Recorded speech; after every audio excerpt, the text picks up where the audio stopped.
जय हिंद दोस्तों, आपका स्वागत है हमारे YouTube चैनल पर। आज हम आपके लिए मैथ के कुछ क्वेश्चन लाए हैं, उन्हें सोल्व करना है। ठीक है, यहाँ पर 3 क्वेश्चन दिए गए हैं, तीनों में से 2 क्वेश्चन मैं सोल्व करूंगा और एक तुम्हें खुद से करना है। ठीक है, और उसे कमेंट करके आंसर बताना है।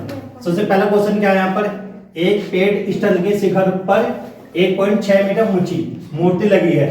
भूमि के एक बिंदु से मूर्ति के शिखर का उन्नयन कोण 60 डिग्री है और उसी बिंदु से पेड़ स्थल के शिखर का उन्नयन कोण 45 डिग्री है। पेड़ स्थल की ऊंचाई ज्ञात कीजिए। यहाँ पर ये दोनों जो क्वेश्चन है, एक तो फर्स्ट और सेकंड, ये दोनों सेम है, तो इनमें से एक बताऊंगा और लास्ट वाला इसे मैं करूंगा। ठीक है, और सेकंड वाला तुम्हें खुद से करना है ये वाला।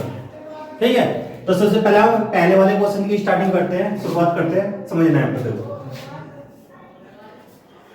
सबसे पहले इसमें क्या दिया है, यहाँ पर एक पेड़ स्थल।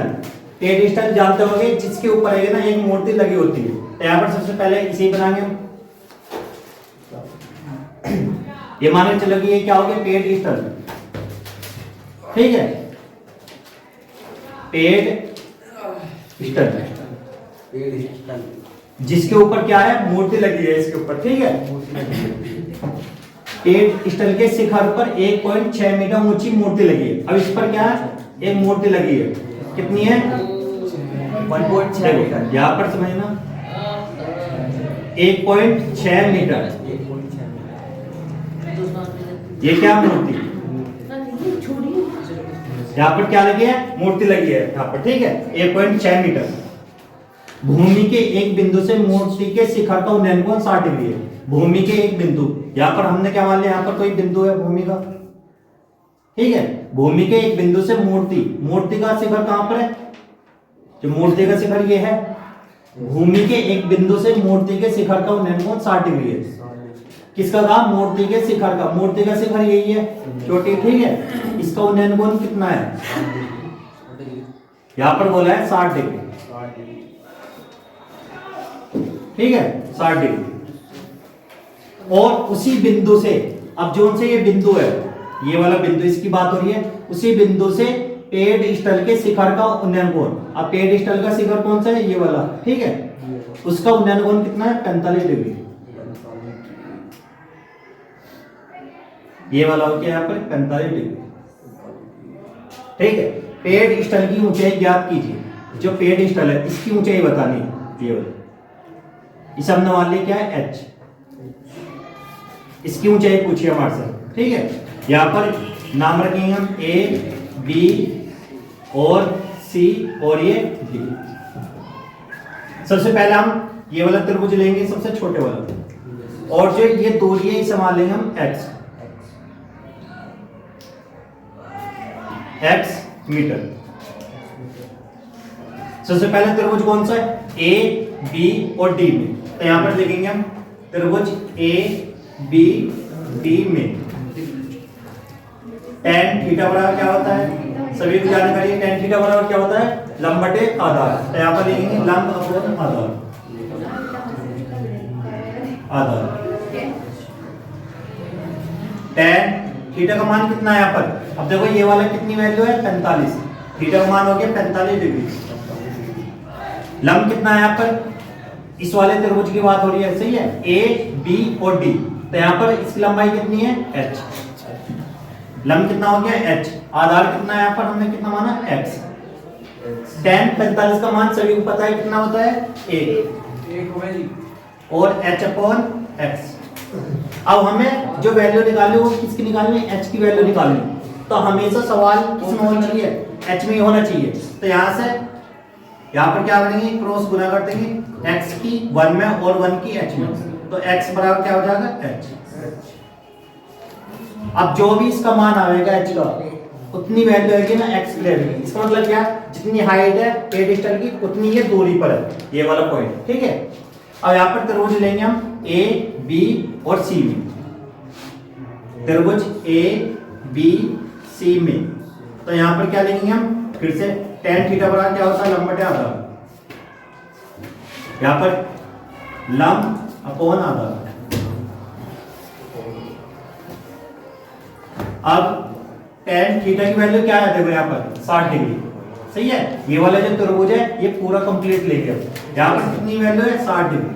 लंब कितना है यहाँ पर, यहाँ से लेके यहाँ तक की दूरी कितनी है h, और इसमें ये भी जोड़ देंगे हम, कितनी हो जाएगी h प्लस 1.6 और आधार x, यही है। ठीक है, आधार सेम ही है। tan 60 का मान क्या होता है √3 अपॉन में h प्लस 1.6। x का मान हमने निकाल लिया, क्या है x का मान h है, यहाँ पर यही तो था h।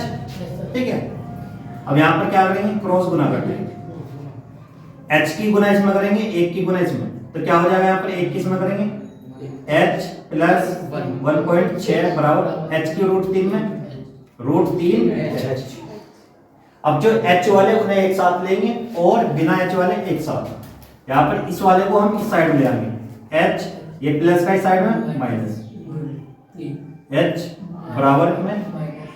अब यहाँ पर क्या करेंगे, ऐसा करो, देखो जो ये h है इसे ले जाओ दूसरी साइड में। ठीक है, यहाँ पर 1.6 बराबर √3h, प्लस का इस साइड में जाएगा माइनस h। अब यहाँ पर इसे लिख लो पहले, √3h माइनस h बराबर 1.6। अब इसमें कॉमन आ रहा है, कुछ कॉमन क्या आ रहा है h, तो क्या हो जाएगा यहाँ पर √3 माइनस 1 बराबर 1.6। तो h का मान कितना आ जाएगा हमारा 1.6 अपॉन में क्या आ जाएगा, ये यहाँ पर गुना में h के, तो ये भाग में आ जाएगा। ठीक है, तो आंसर ये भी है, लेकिन इससे आगे भी हम सोल्व कर सकते हैं इसे। अब आगे कैसे सोल्व करेंगे समझ लें। h बराबर क्या होता है 1.6 अपॉन में √3 माइनस 1। अब यहाँ पर क्या करेंगे हम, कंजुगेट मल्टीप्लाई करेंगे। यहाँ पर माइनस है और नीचे रूट है, तो नीचे रूट होना ही चाहिए कभी क्वेश्चन में। ठीक है, तो क्या करेंगे हम, वैल्यू सेम ही रहेगी √3, यहाँ पर क्या माइनस, तो हम प्लस से मल्टीप्लाई करेंगे यहाँ पर ऊपर नीचे। ठीक है, ऐसे ही नीचे h बराबर 1.6 और प्लस 1।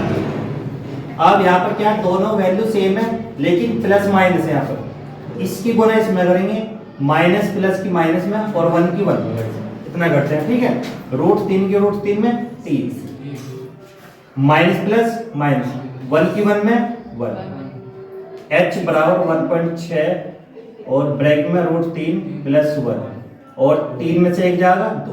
अब 2 से भाग कर दो, h बराबर कितना आएगा 2 16, तो 0.8 √3 प्लस 1 मीटर।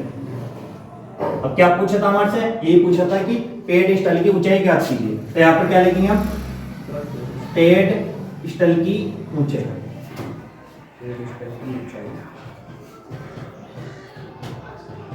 कितनी है, या तो h लिख लेना है। यहाँ पर h बराबर कितना आ गया, यहाँ पर 0.8 और ब्रैकेट में √3 प्लस 1 मीटर, ये हमारा आंसर है। ठीक है, अब सभी बच्चे इसका स्क्रीनशॉट ले सकते हो आप सभी। ठीक है, अब इससे अगला क्वेश्चन देखना है। यहाँ पर ये सेकंड क्वेश्चन है, खुद से करना है सभी बच्चों को। ठीक है, इसे आंसर जो भी आएगा उसे कमेंट करके बताना। ठीक है, तीसरा क्वेश्चन मैं कर रहा हूँ। यहाँ पर क्या देखो, भूमि पर स्थित एक बिंदु से एक चिमनी का उन्नयन कोण 60 डिग्री है। यदि चिमनी के पास से बिंदु की दूरी 25 मीटर है तो चिमनी की ऊंचाई ज्ञात कीजिए। यहाँ पर क्या देखो समझना है, यहाँ पर क्या चिमनी, ये होगी चिमनी,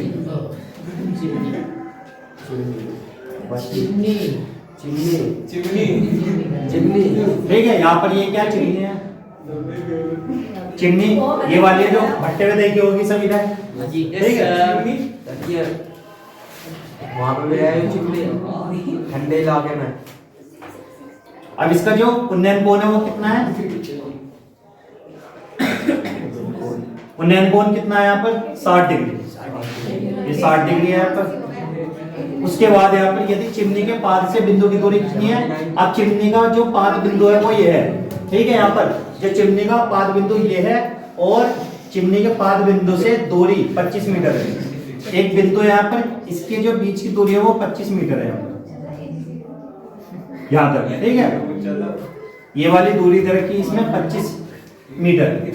तो चिमनी की ऊंचाई, यहाँ पर चिमनी की ऊंचाई पूछी है h हमें ज्ञात करना है यहाँ पर। Yes sir. h का मतलब क्या है, यहाँ पर चिमनी की ऊंचाई हमारी पूछी।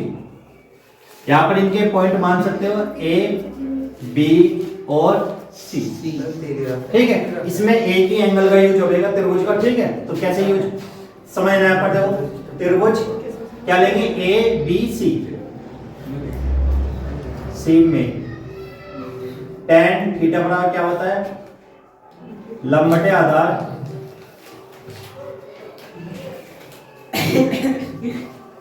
tan theta. थीटा का मान कितना है यहाँ पर 60 डिग्री।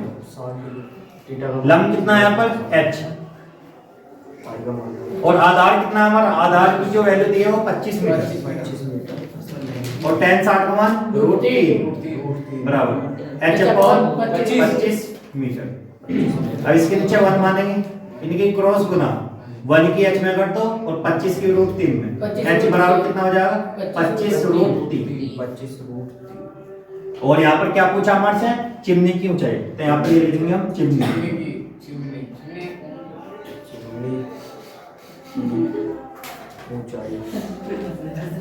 चिमनी की ऊंचाई h का मान हमारे से पूछा है कितना हो गया 25 √3 मीटर। ये आंसर है। ठीक है, तो ध्यान रखना। और आज की वीडियो को यहीं पे समाप्त करते हैं और सभी बच्चों का थैंक्स।